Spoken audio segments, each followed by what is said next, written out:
Hi everyone, my name is Juan, and today what I wanted to do is present to you two data and AI-driven applications on the concentration of banking. So what is the concentration of banking? The concentration of banking is the tendency of capital centralizing more and more around a few financial institutions that essentially create a financial network where a small number of financial, energy, commercial, and technological monopolies wield enormous power over production, investment, and commerce. And so the goal is really to quantify how the concentration of banking has gone through a process of further concentrating, reaching an equilibrium, or decentralizing as a property of the US economy. And in order to do so, what I did is look at two parameters of the biggest four banks in the US. That would be Chase, Bank of America, Wells Fargo, and Citibank. And these two properties are the activities of acquisitions and mergers of those four banks. And then secondly, the shares of consolidated assets among all large commercial banks in the US.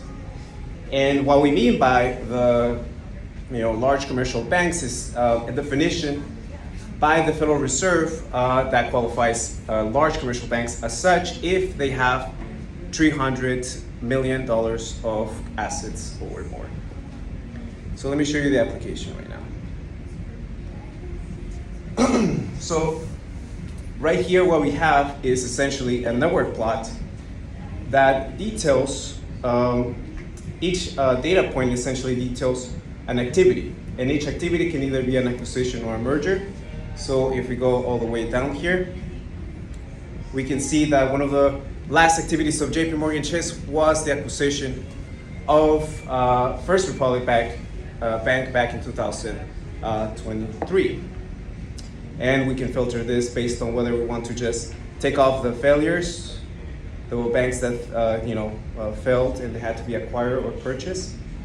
We just want to include the mergers or the acquisitions, whether we want to include the subsidiary consolidation or not, and we can do so for Bank of America, Wells Fargo, and Citibank as well.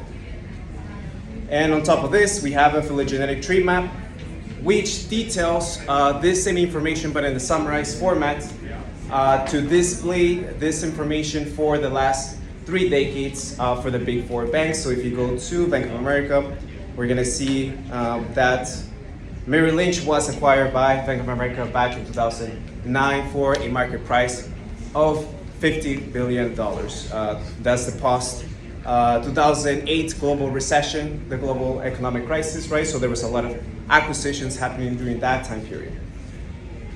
And we just have also the historical share price of the big four banks right here. So if we were to take off Citibank, we will see an exponential increase on the share price of JP Morgan Chase.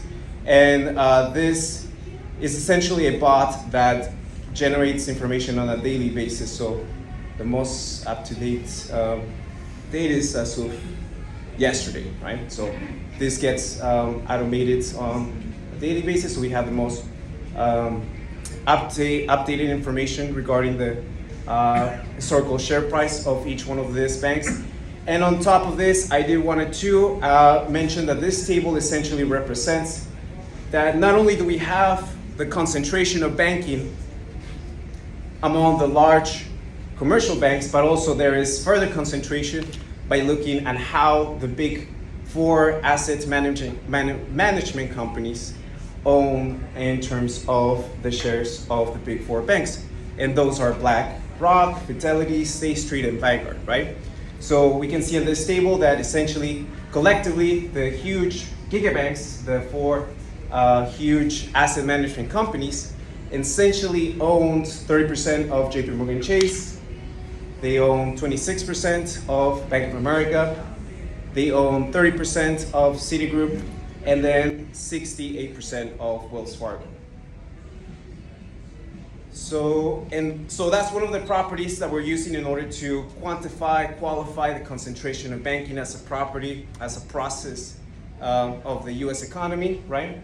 The other one is the consolidated assets and their share amongst all the large commercial banks in the U.S. So right here we have a linear regression model that essentially tells us that on average, on a quarterly basis, this huge big four essentially accumulate $21 billion on a quarterly basis. That will be $84 billion on a yearly basis, right? And on this street map, we can see the most recent snapshot as of the third quarter of 2024, that we have essentially the big four owning about 43% of all consolidated assets compared to all the other large commercial banks, right? And this is the same historical process, right? But now in a pie race chart, right? And the chart that is on the side, which is the linear graph, is essentially that same story being told in a linear way, basically detailing the percentage change for each quarter from 2003 all the way to 2024.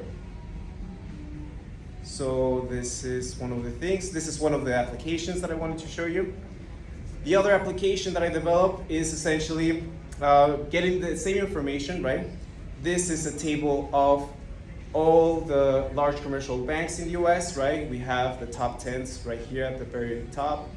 And just so you know, this information was obtained through an ETL web scraping data pipeline that I developed. So if you go here, this is the Federal Reserve website.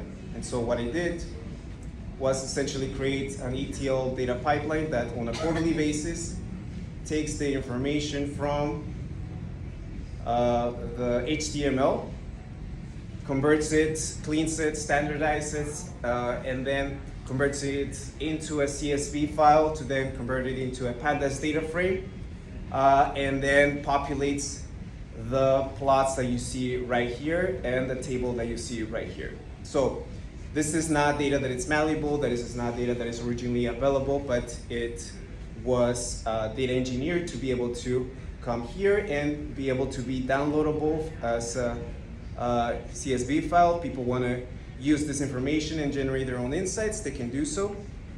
And you can also filter it based on the quarter, whether you want to only include those banks that have more than $1 trillion, or you just want to focus on one bank specifically. So let's focus on JP Morgan Chase. And then I have two AI analysis tools that I developed in order to automate the process of generating financial insights. So here we have a Plali AI agent. So let's tell it to create a line plot for the last quarters. It's gonna get to work to graph the information that you see on the table here. A quarterly filter, if it's filtered to just consider JP Morgan Chase, then it's going to only consider JP Morgan Chase. And there we go. We have a line plot that displays the last 10 quarters of JP Morgan Chase, and it even picked the name, JP Morgan Chase Consolidated Assets over the last 10 quarters as the title. And this is the code that the AI agent used in order to generate the plot that you see above. So now let's tell it to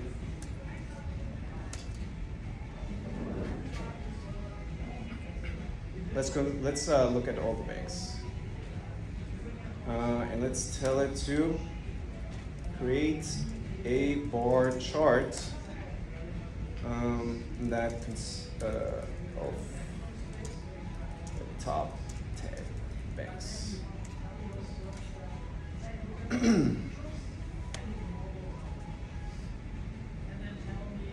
It's working right here.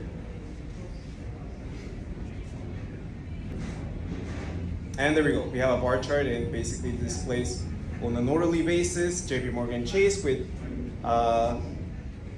this is quarter of 2004, that's why. Okay, yes. This is when it was just accumulating billions of dollars, but now it actually accumulates trillions. But yeah, there we go. We have all the way to US Bank, SunTrust, and so on and so on. The second AI analysis tool that I developed is an agentic system that generates news, a news analysis depending on the bank that we're going to be looking at. So let's stick with JP Morgan Chase. And for this specific agentic system, I am using Crew AI. And I'm using about 3 AI agents to produce the news analysis report that you're going to be able to see right now. You said it was True AI? Crew AI. Crew. I'm using Crew AI.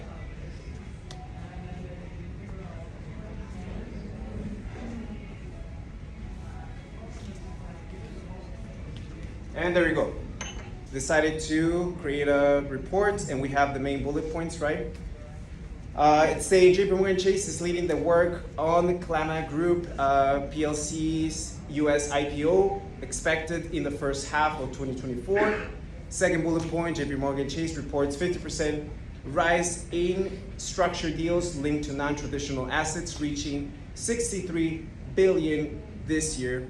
And then we have JP Morgan Chase adjusted its target price on Anglo Gold Ashanti shares, setting overweight rating, and it goes on and on with all the insights. And it has like the in-depth analysis right here, and then it has the sources where it got its information from. So if we go here, we're gonna be able to see that it got its information from Yahoo Finance as of December 10th, that's 2 days ago. And then Financial Times. I don't have a subscription, so I don't even know. Market Beat. That was December 10th, that was 2 days ago too. Bloomberg. December 10th, 2 days ago as well. So what model did you use? I wonder if they have something worked out with the Financial Times to be able to pull data. No. The model that I use is just ChatGPT 4.0, really. Okay. And most of the... Because somehow it had to get through the paywall to know what's on that page, right? Yeah, I don't even know how it got through the paywall. Yeah, there's like, I wonder, because I know they're obviously part, OpenAI and Google and others are partnering with places to be able to do that, like break the paywall to know what the content is, to basically be like, you should read this, pay the subscription fee kind of thing. Yeah. So I mean, honestly, I don't know how it did it, but it is generating news from this, and it's bypassing the paywall profusely. Like there's a lot of news that I didn't know about, and just reading this, I've been able to get more informed. This is as of today, actually. This was generated today. And so it goes on and on and on, and you can pick a different bank. You can pick Bank of America, and it will be doing the same thing. But you get the point. So essentially, I have 2 data applications. One is basically, both of them actually are taking data that was the results of data being available through a web scraping process, an ETL data pipeline is able to take that information, clean it, and make it feasible for us to be able to see it right here in their plots and be able to, there you go, you have the Bank of America analysis now. And you have information that it says right here, Klarna is preparing for its USI IPO for adding around 12 banks on its roster, including Bank of America, JP Morgan, Berkeley, Citigroup, and Deutsche Bank as joint book runners with Goldman Sachs, JP Morgan Chase, and Morgan Stanley. And again, you can see the news right here that it generated. This is December 10. So you can use this and basically get insights on this. And the thing is, like, for this particular agentic system, this automation of news analysis can really be applied to any industry, right? So what I'm doing here is essentially telling the agentic system to graph a particular string, in this case is Bank of America, and then the AI agents are prompted through prompt engineering to look for specific things. And I do essentially data science engineer the process of output for them to be able to create a key takeaway section, an analysis section, and then a sources section by basically creating really structured data in the form of JSON formatting in order for the agentic system to be able to produce this kind of stuff. So if you would like to use any of the data applications that I just displayed, you can do so by going into the link for the concentration of banking site or using the QR code. You can go into the AI banking assets data application as well. If you would like to see the code, you can actually see the code and basically go to my GitHub repository. And if you like to connect through LinkedIn and stay connected to it with more recent work that I'm doing, you can do so as well. But I mean, I'm open to questions. If people have questions, and if there's time, if not, then I can do so after the meeting. Yeah, we'll do 2 questions. There was a mix-up with the robotics team. They thought it was 6, not 5. So yeah, we'll do 2 questions, and then they'll probably have the better part of an hour For sure. to present. Yeah. Any questions? Okay, you mentioned this software product called Crew. First of all, how do you spell it? Crew AI, like a crew of workers Like- coming in and like helping you with. Okay. Yeah. And then how did you apply this product, or how does it embed in your software? Oh yes. Well, I did created a module. So let me show you a little bit of how this works, right? So the application that I'm using that executes the launching of the application is right here, right? But I do have a separate module in which this is where I host the agentic system. And you can see right here that I have a researcher, a JSON generator, and a writer, right? With prompts that basically detail their specific roles. And then I have the tasks right here that are connected to each role, right? Task number 2 connected to the JSON generator. Task number 3 connected to the writer. And these are the most important blocks really, because you basically detail to the each AI agent how they're gonna work, what are their specific roles. And in this part right here, where's the...